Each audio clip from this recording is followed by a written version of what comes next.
ఎప్పటి నుండో అనుకున్నామండి పెంచలకోన వెళ్ళాలి బైక్లో అని చెప్పి. కానీ మేము ఫిక్స్ అయ్యే టైంకి తుఫాన్ అని అనౌన్స్ చేశారు. ఇంతలోనే స్కూల్స్కి హాలిడేస్ ఇచ్చారు. సో హాలిడేని ఎందుకు వేస్ట్ చేయడం అని చెప్పి ఏదైతే అది అవుతుందని మేమైతే రెడీ అయిపోయాము వెళ్ళడానికి.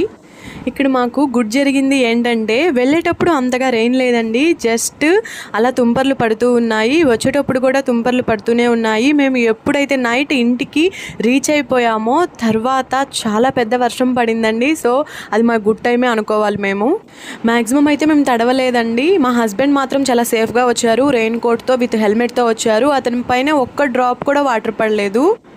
మా హస్బెండ్ ఎక్కువగా మాట్లాడరండి, నేనే ఏదోటి మాట్లాడుతూనే ఉంటాను. అయినా కూడా నేను 10 మాట్లాడితే ఒక్కదానికి మాత్రమే ఆన్సర్ ఇస్తారు. ఇంకా ఆన్సర్ కూడా ఇవ్వకపోతే ఇంకా ఈ పిల్ల నన్ను వేసుకుంటుందని ఇవ్వడమే తప్ప తనకి మాట్లాడాలని కాదు. కొందరు మైండ్ సెట్స్ అంతే, మనం ఏం చేయలేం, అడ్జస్ట్ అయిపోవడమే.